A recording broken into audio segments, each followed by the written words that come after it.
Alright, how we doing today? Today, the next video that we had done was basically dealing with scales and building scales.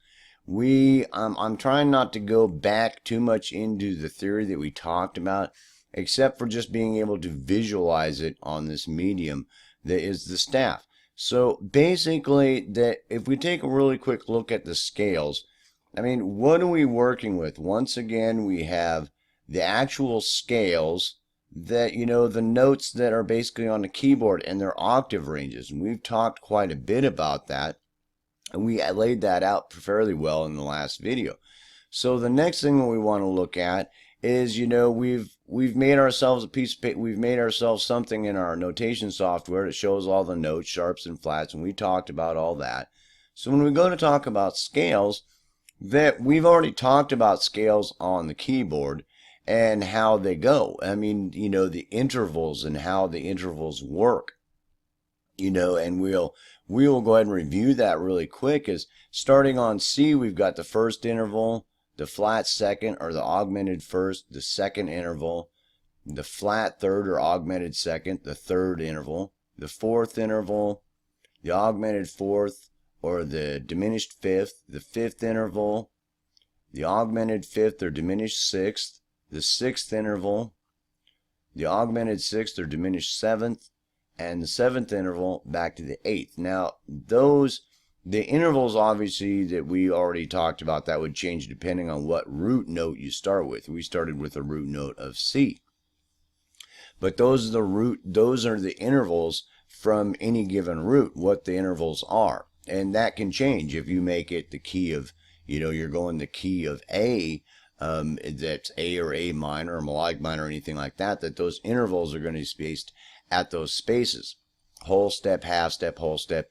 If you look at it, the normal spacing of the intervals, you've got, it's to the major scale, it's whole step, half step, whole step, whole step, whole step, half step.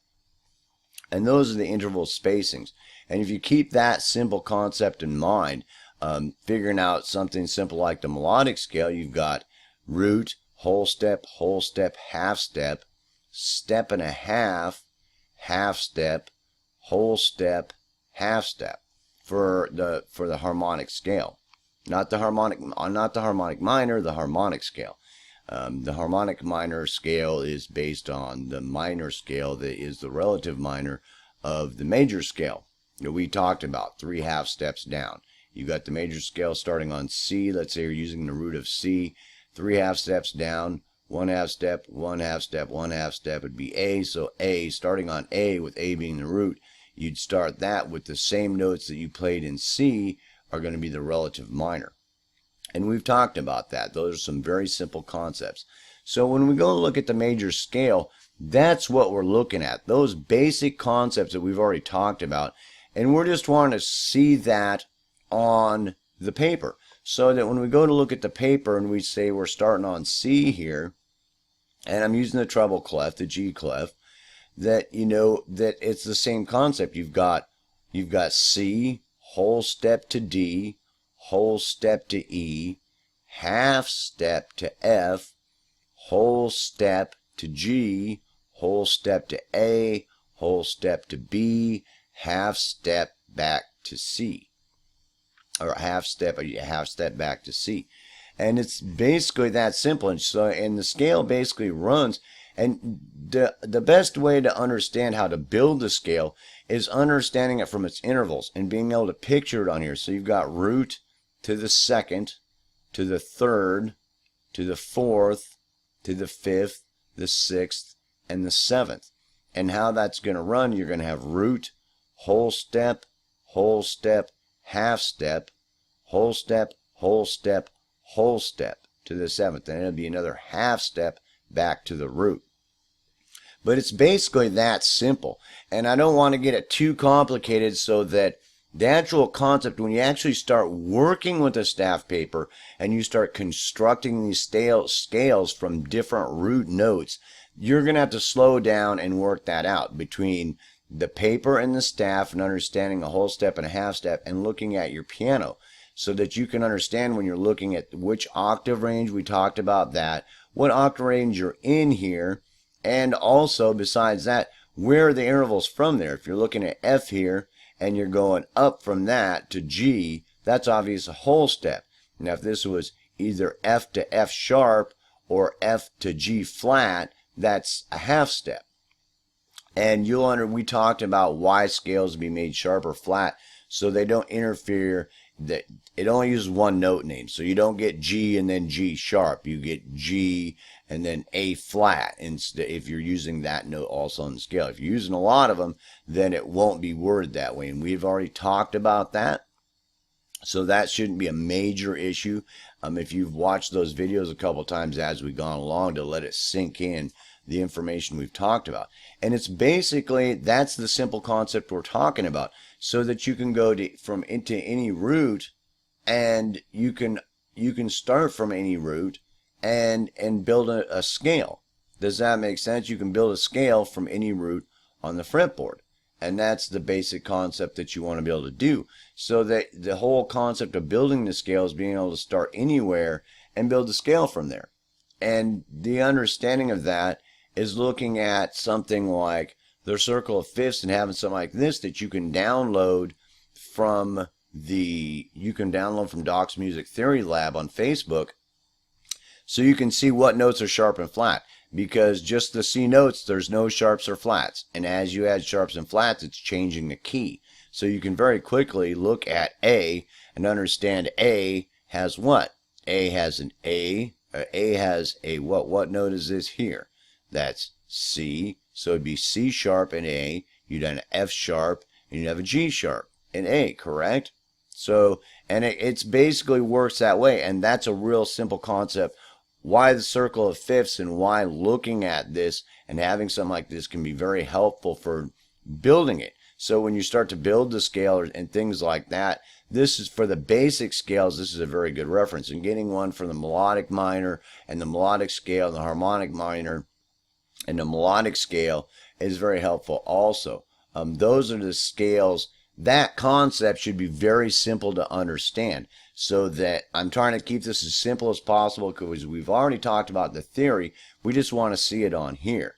And I always reiterate, the scales I teach you to learn are the major scale, its relative minor, the pentatonic scale, the minor pentatonic, well, all the modes on that. But when we're just talking about scales for now, we're not really talking about modes. I use modes a little bit differently sometimes when I'm teaching guitar, which is my main instrument. So when I go back to the piano, I have to remember that modes work a little bit differently. It's still a tonal center, but the concept of using them can be a little bit different because of positioning on the fretboard, where it doesn't work quite the same way on the keyboard.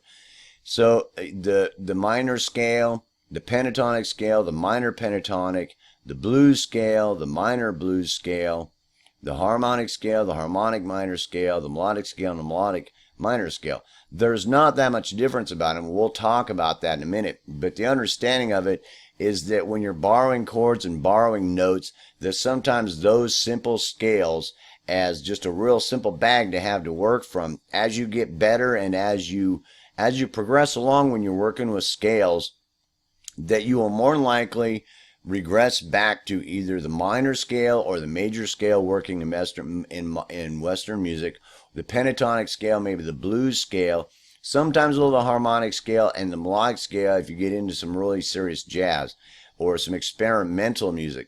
Because basically anywhere you go that isn't in the scale is a borrowed chord or a borrowed note that just has to flow well together, that we've talked about. And so a lot of times I'll just work with the real basic scales and their intervals and just feel what's going on, unless I'm going to change key into another different scale to work out of that scale for something that, that because of the configuration of where the notes are and the chords that can be played there, I'll take that into consideration. But we're not getting too far into that theory right now. So you're basically looking at, that's very simple. You've got the major scale, you got the root, the second, the third, the fourth, the fifth, the sixth, and the seventh. And there they are. You've got root, whole step, half step, whole step, whole step, whole step, whole step. And that's a half step back to that C. And that's a very simple concept to understand. And it works the same way as everything else. And it's really a good idea for you to understand the whole step, half step concept when dealing with that. The other scales that I'm going to pull out in a minute are the diminished scale, the augmented scale, and the whole tone scale. But we'll talk about those in a minute. But the very simple concept of that is you understanding where they're at. We've talked about where they're at in the keyboard. So now that when you're looking at them on paper and you're going, well, okay, there's a pentatonic scale, root, second, third, fifth, and sixth. And you can see where it's at. And you have to understand the interval jump is something that just takes getting used to seeing. We'll talk about that in chords also. Because when you see this going root, whole step, the second and the third, and then all of a sudden it's like a step and a half, correct? It's like, well, you're going from the third to the fifth. So you're going to the fourth would be a half a step. To the augmented fourth would be a whole step. So to the fifth, it's going to be a step and a half, and then another whole step to the sixth. But that's very easy to look at on your keyboard when you're kind of figuring that out and working with it. So you can see it's a whole step, and then it's a step and a half. You got half step, half step, half step, a step and a half up to that fifth, and then a whole step to the sixth. That concept is very simple, and I don't want to talk about it for hours and hours and hours to get you confused and get it way too complicated, because the concept's very simple like that. So any scale that you build, that's the concept. Most of the time you can either, this is another medium, so you can do it on the staff paper or you can do it on the keyboard.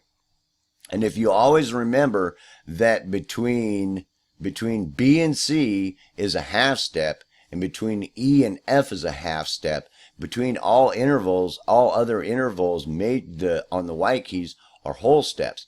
And that's a very good thing to get in your head to remember, because when you go from E to F, that they're half steps, and when you go from C to B, it's a half step. The whole tones, A, C, D, E, F, G, A, and B, back to C. And everything else is sharp or flat. The black keys on there. And those are the spacing. All the other ones are whole steps, but between C and B, it's a half step, and between E and F, it's a half step. And that's another very simple concept to get in your head. So when you're looking at staff paper and you're looking E and F, that they look like the same kind of distances between D and E here, but it's only a half step. And the same thing when you're looking between B and C here, it looks like the same distance, between a line and a space between, A and B, the same kind of deal, but it's only a half step, where on here it's actually a whole step, because to go to the next actual half step would be either A sharp or B flat in between there. But there is no, you can go B sharp and C flat, but there really is no note between there. Those would be enharmonic tones, but there's no note between that. The same thing between E and F. And those are huge concepts to get in your head, so when you're looking at the staff paper that you can understand that.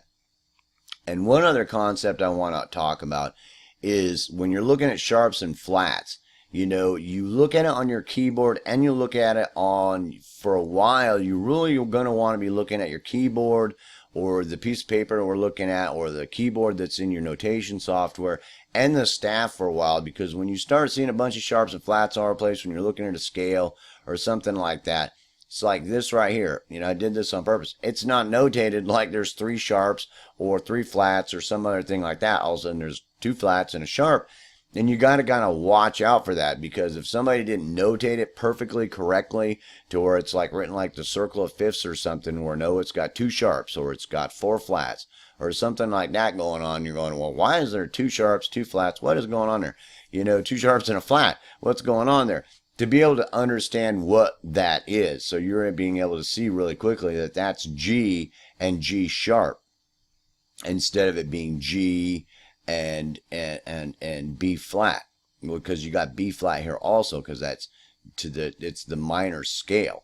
So it's that concept to understand, is being able to look at that and really quickly look at your keyboard to reference it real quick to go, what exactly has happened there? It's going G to gee, to what? And and having a small keyboard or looking back at that reference paper to really help you work through that. But the very basic concept, the same concepts we talked about building it on the keyboard are the same concepts here, and there's no difference about it. It's just the way it's a medium to view it. And it's a great medium because when you're looking at the scales and things like that, when you're looking at what's going on it, that, to understand it on the staff paper and what's happening on the scale, there's two things there. The first thing is being able to look at it and seeing that D. You understand that there's two sharps in D.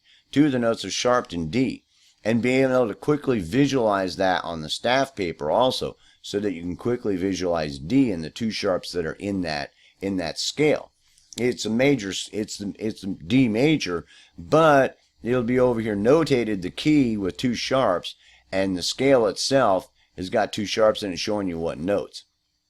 Sometimes it's really a good idea on, if you're looking at a piece of music or something, to write out the scale real quick next to the key while you're working on it. So it's on a piece of staff paper, like right next to it, and you're looking at the scale you've written. Well, I should say the scale.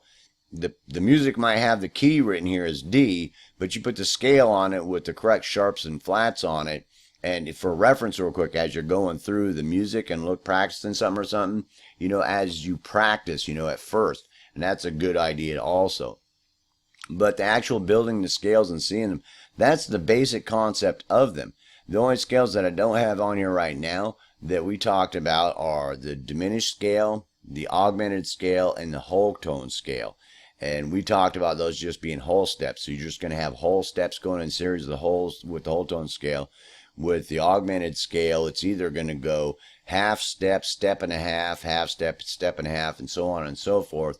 Or it's going to go step and a half step, step and a half step, step and a half step, on and on and on. One of them is the inversion of the other, depending on how you look at it. And same with diminished. The diminished scale is going to be the same thing: a half step, whole step, half step, whole step, half step, whole step, or it's going to be whole step, half step, whole step, half step, whole step, half step, on and on and on. And depending on how you see it, some people will see it differently. They're versions of each other, but they're both augmented scales and they're both diminished scales when you see them that way. One of them is the inversion of the other, and the whole tone scale is really easy to remember: whole step, whole step, whole step, whole step, whole step, whole step, on to infinity. So that's a real simple concept. So we won't get too much into these. I'm hoping that you can stop the video and look at these so you can see the scales and write them out, and look at them and look at the piano. You're starting the root, whole step, step and a half, whole step, the minor pentatonic, and what the steps are in it. Does that make sense? So when you're looking at it and you're looking at what steps are coming from where and what the distance is, really quick for reference to be able to translate that into any key. And that's a very big concept to get in your head, so that anytime you're looking at here, you can very quickly see what the steps on this. You can see that's from C to D, that's a whole step, that's another whole step, that's a step and a half because it's going from that E to that G, and then it's going to the A, and that's a whole step. And that concept of being able to get that whole step, half step concept in your head and being able to see it on there. So really quick that if you see an E to an F, that's a half step. If you see a C or a G to a G sharp, that's a half step. Or if you see a G to an A flat, that's a half step. And that concept's very simple that we've already talked about. But when you're building scales, to be able to see that very quickly, so that you can very quickly in your mind see the staff paper in your mind and the piano.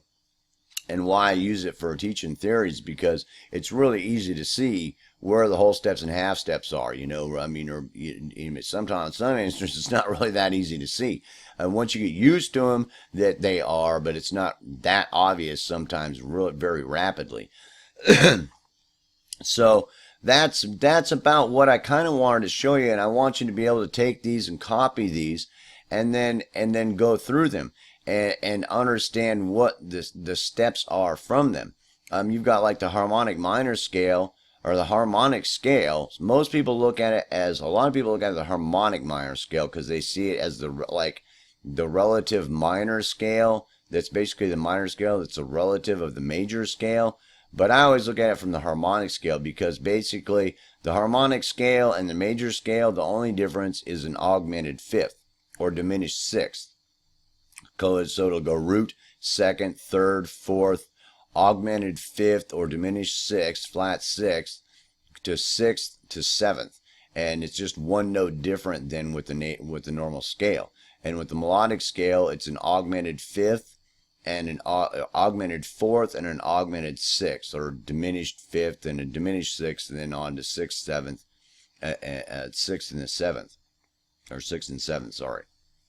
And it's basically that simple. So that when you're able to look at that when you're looking at the scales and all the things we talked about, it isn't that difficult. It's basically laid out that you just got to spend some time until you see it like the piano. So that you can basically look at this. You can look at the piano real quick, and you can very quickly understand what note is what. What note is what? This is a what? This is a G. This is a G here. So if you're looking, that's a G. And you'll be able to see it the same. Or if you're looking at D sharp, you'll very quickly be able to come up here and see where is a D sharp. You're going to see a D here with a sharp on it. It's going to be D sharp, or somewhere else up in here on this line here for seeing a D with a sharp on it. And it's that simple, trying to be able to spend the time doing it so you can see it like that. But the scales are basically like that. So if you can keep those simple concepts in your mind of building it from the root and seeing it on the staff from where the root is obviously C here, and working with it from whole steps and half steps. There might be step and a half, it might be two whole steps, like the augmented scale that it will, when you're playing the augmented chord, it'll be stacks of whole steps, stacks of whole steps on top of each other, where if it's a diminished chord, it'll be stacks of step and a half on top of each other, unless it's a diminished seventh. And it's a very simple bunch of simple concepts to get in your head. But all the stuff that we talked about with the scales, with the keyboard, and the theory applies the same here, just on the fretboard. So now that you can visualize it on something else. So the scales that you're working on and the things you're working on, you need to be able to take the staff paper, get out your pointer, you put note input on there, however you input the notes, and input them, from D. D is going to be root, is going to be D, and then start working your whole step, half step routine depending on your scale. You got to figure out what scale it is. A lot of times when you get really used to the staff paper, you'll do it on the staff paper. And you'll be like, oh, I know that's a half step, that's a whole step, that's a step and a half. You'll get used to seeing it as you work with it. But, with your piano in hand and the staff paper right next to each other, that you've got now two great mediums for working it out. Does that make sense? And to visualize it. That way, as you're working things out in your head, on the staff and on here, that you got two really good mediums to be able to see what's going on and what's happening, depending on what key you're in, what scale you're using, if you've built a scale, or you're using some exotic scale that you can very quickly see, well, that's got some kind of exotic scale. Look, the fifth's augmented and, the fourth's diminished or something. What is that? And that's why it's, a six-tone scale that's got these, the half step, whole step configuration of the scale is, I can figure it out what is the root, does that make sense? And it's pretty much basically that simple, the same concepts we talked about. And now that you understand a little bit where the notes are on the fretboard from the last video, and you understand to build the scale the same way that we built it on the keyboard. So when you're looking like at the C major scale, you're going to start C to D, C, whole step, half step, whole step, whole step, whole step, half step back to C. And it's very simple. And any scale that you build, or the pentatonic scale, it's got that root, whole step, step and a half, whole step. And you can see that very simple. Root, whole step, step and a half, whole step. And you understand the separations. We talk about the separation gap between E and F and between B and C, so that it's very easy to visualize the spacings on that, and you understand the sharps and the flats, and what if something is naturaled for some reason, which it probably won't happen too often on a scale.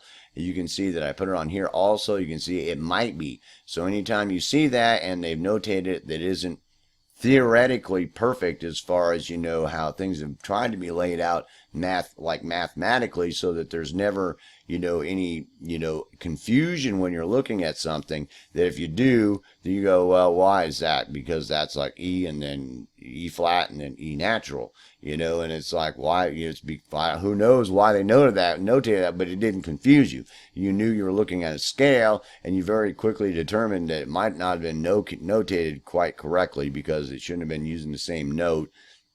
But he did, and he natural didn't, you know, and you can very quickly discern what happened there, and for being able to figure out what that scale is. And so that's the basic concepts of being able to build the scales on there. And you can build any scale you want, you know, between the staff paper and between the piano. Staff paper can be very good for building your scales when you really know what's going on. Being able to use it to visualize it to help you work on it really quickly for the notes in the scale, like pentatonic scale is a prime example, that you know that what notes are going to be in that scale, period.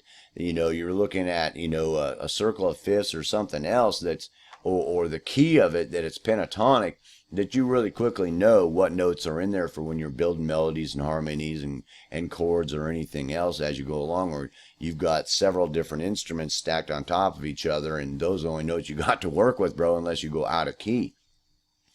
But so that's very simple. And the concept of building them is the same concept, you know, as we've already talked about. You can build any scale you want. You have 12 tones. You can use all 12 tones. That would be a scale, the chromatic scale, you know. But, you know, I mean, I don't know, you know, if you're going to use that very often. But, I mean, it's theoretically okay. You know, that's a scale. So that's a very simple concept. And the only other scales that I would want you to write out are the diminished scale and the whole tone scale and the augmented scale. And those scales are very simple, and we just talked about how that they're laid out so that you can use them and write them very simply with the whole step, half step configuration. You know, of the whole step, it can be a half step, a whole step, step and a half, two whole steps. You know, it can be two whole steps and a half. It can, you know, but to understand that concept very simply in your mind, so it's not confusing at all, that you're going, well, it's, you know, two whole steps. That's real simple. There's the root. That's a whole step to there. That's a whole step to there. That's two whole steps. Or if it's two whole steps and a half step, it's going to be a whole step, and a half step. You know, that concept is very simple to keep in your mind for when you're building scales or looking at things, to be able to look at the scale and see what's happening. And it can really help you to have all these tools and pieces of paper around you to help study that and understand that. You know, when you're looking at a piece of sheet music and you're looking at, not only are you've got it written out, the scale written out, you've got, let's say you've got B flat here and it's on a piece of paper, you've also got it written it out with the notes sharped or flatted on there for you to visualize it a little bit easier. And you understand you've got your piano, or you've got, you know, a piece of paper like that that's showing the piano and the octaves. And I certainly hope I didn't ramble on about that too much, because the concepts are really easy. We've already talked about all the theoretical concepts, and basically what we just wanted to address it to, you know, the reason why I talked about it for so long is to really get it into your head that the staff paper is the same concept as looking at the piano keyboard. You know, there's where the notes are, bro. That's where they are. You get used to it and you know where they are. It's the same thing with the staff paper. So whenever you're thinking about a scale and you're thinking about the key of C, there's no sharps and flats. No sharps and flats in the key of C, no how, nowhere. And you understand that from looking here, all the white notes on there, you know, from C to C. There's no sharps or flats. And when you're looking on the piece of paper, you're looking at it here, there's no sharps or flats. Does that make sense? Period. Anytime you start seeing sharps or flats, it's a different scale. Or does that make sense? You can be well, when you say it's the C scale or the D scale, major scale, it's the same scale, but it's going to look different because it's got different sharps or flats. When you talk about a completely different scale, like the harmonic scale, that's a different scale. It's going to be like, you know, D harmonic scale or something like that, how it's written. Depends on who you talk to. It's the harmonic scale. It's, you know, like not on the circle of fifths here. You know, it's not on here. Does that make sense? So, you know, I mean, you're gonna have to dig around. I mean, I don't have it. I don't keep anything like that around here right now, because I went through all my studies and tossed a lot of that stuff that I didn't need. Because I basically use those scales. If you really get into building exotic scales or using some exotic scales like the harmonic scales, harmonic minors, melodic scales, and melodic minor scales for doing, like exotic sounding music, or just because they sound cool. Like here's an example: heavy metal. You want to use that harmonic minor scale. It's really cool in some heavy metal stuff, and you can be flying around this neoclassical stuff in that harmonic minor scale, and it's pretty cool. And if you're into some really jazz stuff, there's using, the melodic ascending and descending scales that are two different scales, but you use one ascending and use one descending. When you're going up, you use one scale. When you use the other, going down, you use the other scale. And that can start to get kind of complex as far as theory. And what notes what chords can even work on there. Tonal chords, what notes you can play, all kinds of things. So it can get more and more complex the more, concepts that you start trying to integrate into, the tapestry that you're weaving together for some type of composition, or when you're trying to see what someone else is doing. You got to really hope they notated it well, that you can look at some what the heck's going on there, that they've made some really good notation on the staff paper to make it very easy for you to understand what's happening, so that you can break it down to the basic building blocks that we're going through again on the staff paper, and visualize the scale and what's happening and what would be the borrowed notes or borrowed tones and chords and things like that. And so I hope I made that very simple. I hope I didn't ramble on too long about that, but the concept's very simple. And there's nothing very complicated about it except for you getting used to being able to see the staff paper like you see the piano keyboard, and being able to see the notes like that, being able to see the scale like that, being able to look at something like this and see the key and be able to quickly be able to see it. That key is directly referenced back, if you're looking at that C on that piece of paper, that basically here's that scale, and there it is. The scale's built right there, with the intervals as they're laid out, and the half step, whole step concepts that we've talked about. And those are the very simple concepts to get through your head, to be able to look at them on the staff paper, to be able to quickly visualize what's happening, what is sharp or flat, what is it a whole step or a half step or a step and a half from the last interval, the interval concept and everything else, being able to bring all that onto the staff paper and be able to visualize it there.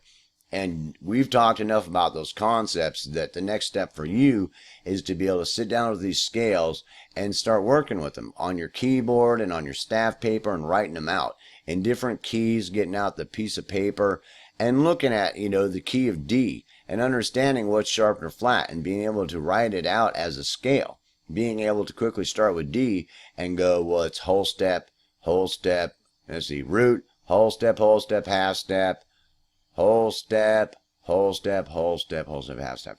And being able to have whatever the scale is, or whatever the whole step, half step configuration is of the scale that you're working on, being able to go through it really quickly like that and write it out. I should have wrote this down on here, because the major scale, it's root, whole step, half step, whole step, half step again back to the octave, which would be the C up at the top.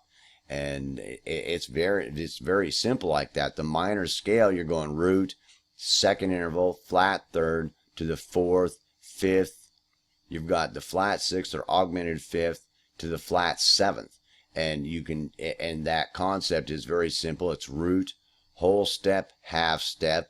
And then with that whole step, you've basically got another whole step, correct? Because if you got the flat third there, you've gone to here, and you're going to have to go a whole step to that F, correct? So then you'd have that to whole step to there, then you'd have whole step to there, half step to there, which is that flat sixth, right? So you're going dot, dot, dot, dot, dot, dot to that flat sixth, and then you're going to go whole step to that flat seventh, and then it's going to be whole step again to the C up here.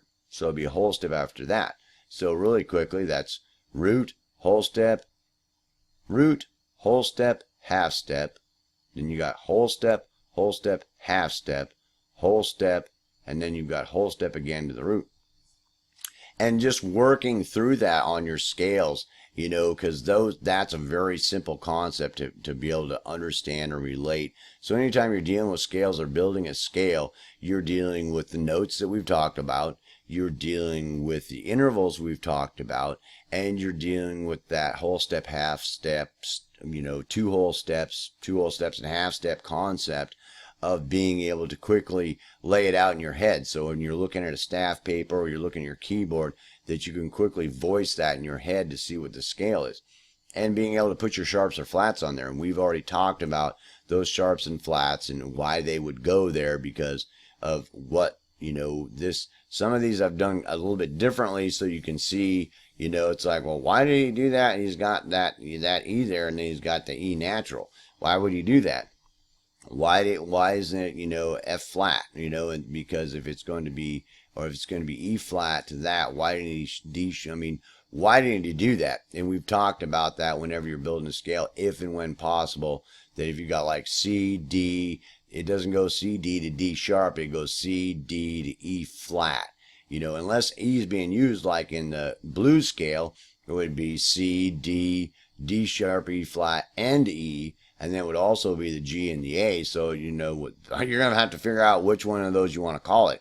E sharp or E flat or D sharp, because both the D and the E are in that blues scale. So there wouldn't be any way to go, oh, well, I can't use D sharp because, well, they're both those notes on either side of it are there. So you just have to choose one and use it, you know, consistently through whatever you're writing as D sharp or E flat, so that you don't sit there and, you know, I mean, you write it differently every measure or something like that. So that's the basic concept to get to understand, and that's the scales laid out, the basic scales, and you know, and what they look like. And we've talked about the notes, and we've talked about what that is. You've got the scale and the key. You've got the scale and the key. You've got the scale and the key signature. Well, here's the scale for that key. And we've talked about what that's going to relate to and how that's going to look.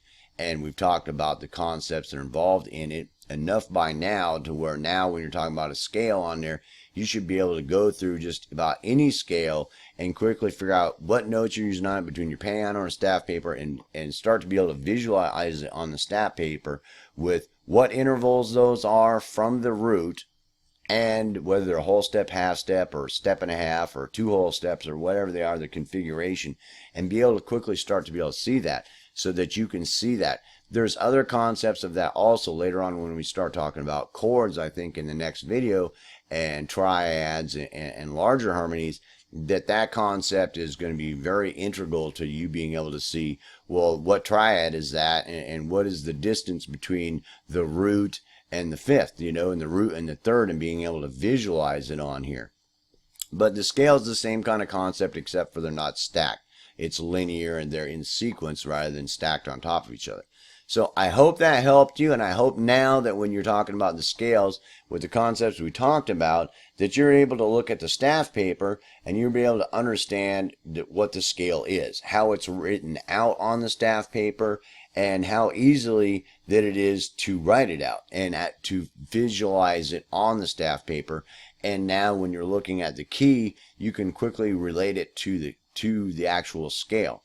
And when you're building scales or exotic scales of your own, being able to formulate them yourself on the staff paper easily enough to be able to work with them to compose on the staff paper. So I hope that helped you to understand scales on the staff paper, and I'll see you in the next video. Peace, plug.